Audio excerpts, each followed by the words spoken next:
અને હવે સમાચારો જોઈએ વિસ્તારથી। ભૂપેન્દ્ર ઝાલાના 7 દિવસના રિમાન્ડ મંજૂર કરવામાં આવ્યા છે। જજના ઘરે તેને લઈ જવામાં આવ્યો હતો। 14 દિવસના રિમાન્ડ સીઆઈડી ક્રાઇમે માંગ્યા હતા અને જજે 7 દિવસના રિમાન્ડ મંજૂર કર્યા છે। 2020 થી 2024 દરમિયાનના રોકડ વ્યવહારો અંગે પૂછપરછ થશે। એજન્ટોને કેટલું કમિશન આપ્યું એની પણ તપાસ થશે। ફરાર થયા બાદ એ ક્યાં ક્યાં છુપાયો હતો એની સાથે ટ્રાન્સફર થયેલા પૈસા અંગે પણ પૂછપરછ થશે। ગુજરાતમાં વસાવેલી એની મિલકતો માટેની પણ તપાસ થશે અને સાથે જ ગુજરાત બહાર પણ તેની મિલકતો છે વિવાદ સામે આવી છે ત્યારે એ બધી તપાસ થશે। એની સાથે એજન્ટોને મોંઘી ગાડીઓ, વિદેશ ટૂર, આ બધા પૈસા ક્યાંથી આપતો હતો એક એક વિગત અને પૂછવામાં આવશે। તમામ તપાસ બાકી આમ સમગ્ર રીતે તપાસ જોતા 14 દિવસના રિમાન્ડની માંગણી કરેલી। નામદાર કોર્ટે બંને પક્ષકારોને સાંભળી આવતા શનિવાર 4 વાગ્યા સુધીના રિમાન્ડ આપેલા છે, પણ કઈ જગ્યાએ છુપાયેલા, કોણે મદદ કરી એ તપાસનો વિષય છે। ચોંકાવનારી વાત એ છે કે ભૂપેન્દ્ર ઝાલા 15 દિવસથી ગુજરાતમાં જ હતો અને એ વિસનગરના આ ગામની અંદર જ સંતાઈને રહ્યો હતો। આ જ ફાર્મ હાઉસમાં તે રહેતો હતો। તેમ છતાં પણ સ્થાનિક પોલીસને તેની કોઈ જ ગંધ આવી નહોતી અથવા સ્થાનિક પોલીસ નાક બંધ કરીને બેઠી હતી। જામીન અને પછીના કાગળો માટે એ આવ્યો હતો। રાજસ્થાનથી બનાસકાંઠા થઈ અને એ મહેસાણા આવ્યો હતો અને 15 દિવસથી દવાડાના આ જ ફાર્મ હાઉસમાં જે તમે જોઈ રહ્યા છો ત્યાં રોકાયો હતો। કરણસિંહે મિત્રને એના સમાજનો હોવાથી તેના ઘરે શરણ આપી હતી। 3 દિવસથી સીઆઈડીને આશંકા હતી, ટીપ મળી હતી કે ભૂપેન્દ્રસિંહ આટલામાં જ ક્યાંક છુપાયો છે, પણ 2 કિલોમીટરનો એ રેડિયસ હતો અને એમાં 200 ઘર હતા। લોકેશન ટ્રેસ થયું હતું પણ એ 200 ઘરમાં એક જગ્યાએ અલગ અલગ રીતે સીઆઈડી ક્રાઇમ દ્વારા આગવી રીતે તપાસ કરવામાં આવી અને આખરે ફાર્મ હાઉસની બહાર ભૂપેન્દ્ર ઝાલા સૂતો હતો ખાટલા ઉપર અને એ ખાટલા પરથી જ એને ઉઠાવી લેવામાં આવ્યો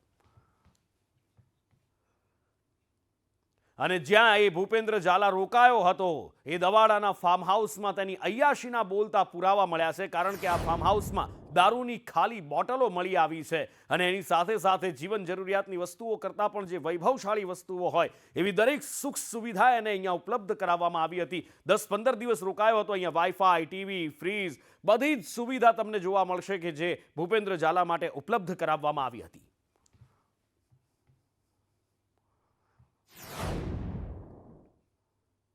તો આ બાજુ સાબરકાંઠામાં હિંમતનગરમાં બીઝેડ કેમ્પસમાં ફરજ બજાવતા શિક્ષકોની હાલત કફોડી બની ગઈ છે, કારણ કે હિંમતનગરના બીઝેડ કેમ્પસમાં 350થી વધુ શિક્ષકોને 2 મહિનાથી પગાર નથી મળ્યો। શિક્ષકોને જીવન નિર્વાહ કેવી રીતે ચલાવવો, એક તો મોંઘવારી મોઢું ફાડીને ઊભી છે, બીજી બાજુ 2 મહિનાથી પગાર નથી થયો। બીઝેડના ફ્રીઝ કરાયેલા ખાતા ખોલવા શિક્ષકો માંગ કરી રહ્યા છે। કેટલાક ટાઈમથી સીઆઈડી ક્રાઇમ અહીં આવી રહી છે અને શ્રી ભૂપેન્દ્રસિંહ ઝાલા સરનું એકાઉન્ટ સ્વિચ થઈ ગયું છે, તો તેને સરકારશ્રીને વિનંતી છે કે તે એકાઉન્ટ ઓપન કરે, જેથી મારા જેવા કેટલાક સ્ટાફ મિત્રોને ઘર ચલાવવામાં જે પ્રોબ્લેમ થાય છે એ ના થાય અને કેટલાક બાળકોનું ભવિષ્ય પણ ના બગડે। કારણ કે અમને રેગ્યુલર સેલરી મળશે તો અમે રિઝાઇન નહીં મૂકી શકીએ, કારણ કે જો વધારે ટાઈમથી સેલરી નહીં મળે તો ઘર ચલાવવામાં પ્રોબ્લેમ થાય છે, આવવા જવામાં પણ પ્રોબ્લેમ થાય છે, જેથી કરીને અમે સ્કૂલ આવી શકીએ અને એને રિઝાઇન મૂકવા માટે મજબૂર થઈએ છીએ। જેથી સરકારશ્રીને વિનંતી છે કે આ એકાઉન્ટ ઓપન કરે અને ફરીથી અમારા જેવા સ્ટાફ અહીંયા જ રહે અને ખ્યાતિ હોસ્પિટલ કાંડમાં અત્યાર સુધીના સૌથી મોટા સમાચાર આજે ખબર ગુજરાતમાં તમને આપવા છે ને એ છે કે રાજ્યના આરોગ્ય વિભાગની ગંભીર બેદરકારી સામે આવી છે। ખ્યાતિના ગોરખ ધંધા વિશે રાજ્યનું આરોગ્ય વિભાગ વાકેફ હતું। વીમા કંપનીએ આરોગ્ય વિભાગનું ધ્યાન દોર્યું હતું અને ક્રાઇમ બ્રાન્ચની તપાસમાં આ ખુલાસો થયો છે। કોઈ હવામાં વાત નથી થઈ રહી। પીએમ જય યોજના હેઠળ ભ્રષ્ટાચારની રજૂઆત કરવામાં આવી હતી। વર્ષ 2023-24માં એકવાર નહીં 2 વાર રજૂઆત કરી હતી। સારવાર લેનાર દર્દીઓના રેકોર્ડ પણ મોકલ્યા હતા। ડોક્ટર શૈલેષ આનંદે બંને અરજીઓ દબાવી રાખી હતી અને આ આરોગ્ય વિભાગની એક મોટી બેદરકારી અથવા તો જાણી જોઈને કરાયેલું આ ગુનાહિત કૃત્ય હતું જેણે 112 લોકોના જીવ લઈ લીધા।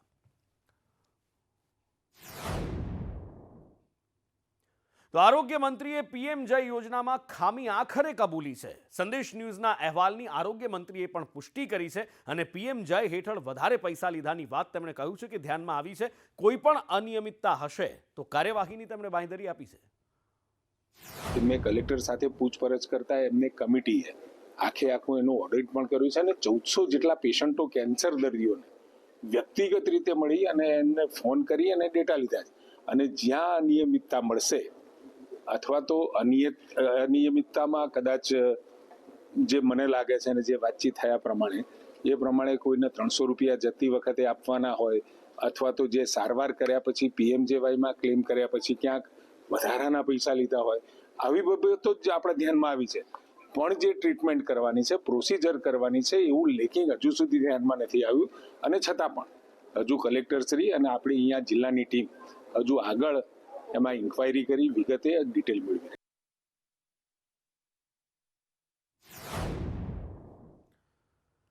આ બાજુ અમરેલી જિલ્લામાંથી ભારતીય જનતા પાર્ટીના એક નેતા અને કેટલીક મહિલાઓનું કારસ્તાન સામે આવ્યું છે, જેમાં એક લેટર વાયરલ કરવાની ઘટના બની છે.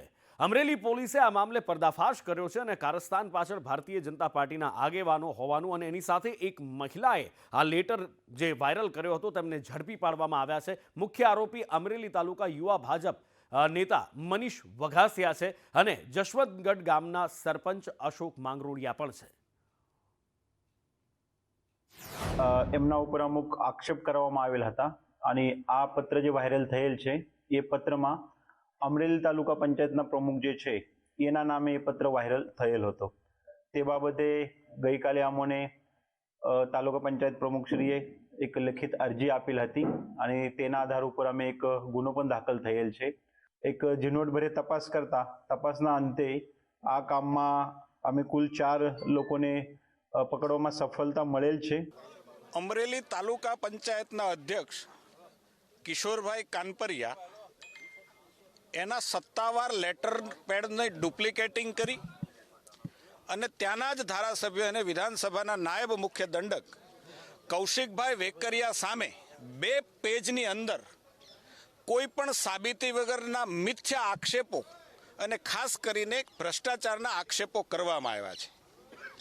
અમરેલીના તમામ તાલુકાના તમામ સરપંચો, તાલુકા પંચાયતના તમામ સભ્યશ્રીઓ, 6 જિલ્લા પંચાયતના સભ્યશ્રીઓનું પ્રતિનિધિ મંડળ આજે માનની પ્રદેશ અધ્યક્ષશ્રીને, માનની રત્નાકરજી અમારા મહામંત્રીશ્રીને મળવા માટે આવ્યું અને દૂધનું દૂધ અને પાણીનું પાણી થઈ જાય એવી તપાસ થાય. સત્તાધાર મંદિરનો વિવાદ હવે છેક સુરત સુધી પહોંચ્યો છે. આ સત્તાધાર મંદિરના વિવાદ મુદ્દે એક સોશિયલ મીડિયામાં રેકોર્ડિંગ વાયરલ થયું છે. ગુર્જર ક્ષત્રિય યુવા સંગઠનોમાં તેને લઈને રોષ છે. રેકોર્ડિંગના આ વિડીયોમાં સત્તાધારના સંતો મહંતો વિશે વાતચીત થઈ રહી છે. સમાજના લોકોની ધાર્મિક લાગણી દુભાય એવી વાતચીત થતાં અરજી કરવામાં આવી છે. છેલ્લા 6 મહિનાથી એક વસંત ચાવડા નામની યુટ્યુબ ચેનલ છે અને ફેસબુક ચેનલ છે. એમાં સત્તાધાર ધામને છેલ્લા 6 થી 7 મહિનાથી બદનામ કરવાનું એક ષડયંત્ર ચાલી રહ્યું છે કે જેમાં જે સંતો અત્યારે હયાત નથી, જેમ કે જીવરાજ બાપુ છે, જગદીશ બાપુ છે, એના ઉપર એના ચારિત્રને લઈને ગંભીર આક્ષેપો કરે છે અને પાયાવિહોણા કોઈ પ્રકારના એની પાસે તથ્ય કે પુરાવા કાંઈ છે નહીં, પરંતુ કોઈને કોઈ આર્થિક લાભના હેતુથી અત્યારે વિડીયો મારફતે આવી રીતે ગંભીર આક્ષેપો કરી રહ્યા છે. એટલે અમે આજે પોલીસ કમિશનર કચેરીએ અને ગૃહમંત્રી સાહેબને રજૂઆત કરવા પહોંચ્યા હતા કે આની ઉપર કડકમાં કડક કાર્યવાહી કરવામાં આવે. આજે ગુજરાતના ગૃહમંત્રી અને સુરત પોલીસ કમિશનર સાહેબને અમે રજૂઆત કરવા આવ્યા છીએ કે છેલ્લા 6 મહિનાથી પાયા વગરના આક્ષેપો કરી અને કોઈ પણ પ્રૂફના જે આક્ષેપો કર્યા છે એના પ્રૂફ જાહેર કરતા નથી અને સનાતન ધર્મ અને સત્તાધારને બદનામ કરે છે. જો સંતો વયા ગયા છે એના વિરુદ્ધની અંદર જે આક્ષેપો કરે છે, વ્યભિચારના જે આક્ષેપો કરે છે, એના કોઈ પ્રૂફ જાહેર કરો, નહીં તો આ લોકો ઉપર કાયદેસરની કાર્યવાહી કરો ને એવી દાખલારૂપ કાર્યવાહી થવી જોઈએ. ભવિષ્યની અંદર સનાતન ધર્મને અને આવા જે સાધુ સંતોને છે એ બદનામ કરવાની કોઈ હિંમત ના કરે. સેંકડો લોકોના સપનાના ઘરના પૈસા ચાવ કરી જનાર અમદાવાદના એક ઠગબાજ બિલ્ડરની વૈભવી લાઇફસ્ટાઇલ સામે આવી છે. સંદેશ ન્યૂઝ બિલ્ડર જયદીપ કોટકના બંગલે પહોંચ્યું. પ્રિલોન બિલ્ડર્સના નામે સ્કીમ મૂકી અને કરોડોની ઠગાઈ કરનાર આ કોટકની લાઇફસ્ટાઇલ વૈભવી છે. આ એનો બંગલો છે. એક મોટા પ્લોટમાં એણે બંગલો બનાવેલો છે. 183 કરતાં વધુ લોકો સાથે તેણે ઠગાઈ કરી છે. 6 મહિના પહેલાં પોતાના અને પત્નીના નામે તેણે આ બંગલો ખરીદ્યો છે. બોપલ પોલીસની તપાસમાં આ બંગલાનો રેકોર્ડ ન હોવાનું સામે આવ્યું છે.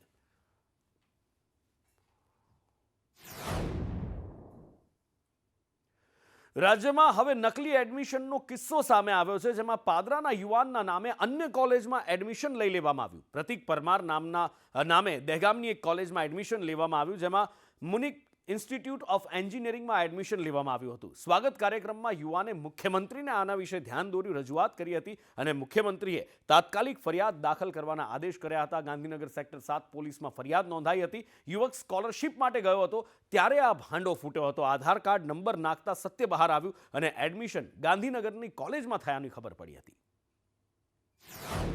પ્રતિક, કેવી રીતે ખબર પડી કે બોગસ કોલેજ અથવા તો પછી બોગસ એડમિશન થઈ ગયું?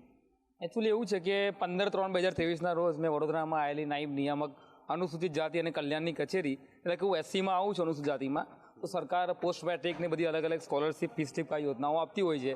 તો આગળ અભ્યાસ માટે જ્યારે મેં સ્કોલરશિપ મેળવવા માટે કચેરીમાં ગયો ત્યારે કચેરીના મેં મારું આધાર કાર્ડ નંબર એ લોકોએ ચેક કર્યું ત્યારે કહે છે તમે ડિપ્લોમાનો અભ્યાસ ઓલરેડી કરેલ છે. તો ત્યાર પછી જાણ થઈ કે મેં તો આવું કોઈ ડિપ્લોમા તો એવું કંઈક કર્યું જ નથી. અને એમાં જે મોબાઈલ નંબર નાખવાના, જે અંદર મોબાઈલ નંબર જે એડમિશનમાં હોય કે પછી જે સ્કોલરશિપના ફોર્મમાં હોય કે પછી બેંકમાં હોય, 3 જગ્યાએ અલગ અલગ 3 લોકોના મોબાઈલ નંબર નાખેલ છે, જે કદાચ આપણા વડોદરા જિલ્લાના પણ નથી એવું મારી પાસે માહિતી છે એમ પોલીસ દ્વારા. એક સવાલ કરવો છે આગળના સમાચાર બતાવતા પહેલા કે શું ગુજરાતમાં ભેળસેળ વગર કંઈ વેચાય છે ખરું? આ સવાલ એટલા માટે થાય કે હવે દૂધ મંડળીમાં દૂધ બચ્યું હતું, એમાં પણ ભેળસેળનો વિડીયો વાયરલ થયો છે. પાલનપુરની ખુટલાવ ડેરીનો આ વિડીયો છે જેમાં ડેરીના સત્તાધીશો જ ભેળસેળ કરતા હોવાનું સામે આવ્યું છે. સભાસદો, ડેરીના કર્મચારીઓની હાજરીમાં જ આ ભેળસેળ થતો વિડીયો સામે આવ્યો છે. ડેરીમાં દૂધના ટેન્કરમાં પાણી ભેળવવામાં આવી રહ્યું છે. મંડળીના ચેરમેને ઓડિટર પર આરોપ લગાવ્યો છે કે ઓડિટર અશોક પટેલે આ ભેળસેળ કરી છે.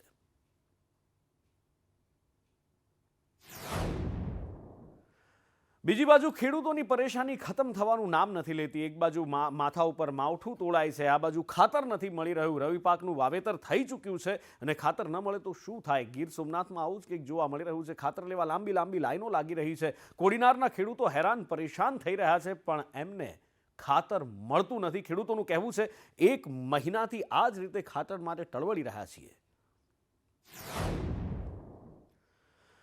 હવામાન વિભાગની આગાહી છે કે રાજ્યમાં ઠંડીનો ચમકારો વધશે. રાતના તાપમાનમાં એટલે કે લઘુત્તમ તાપમાનમાં 2 થી 3 ડિગ્રીનો ઘટાડો થશે.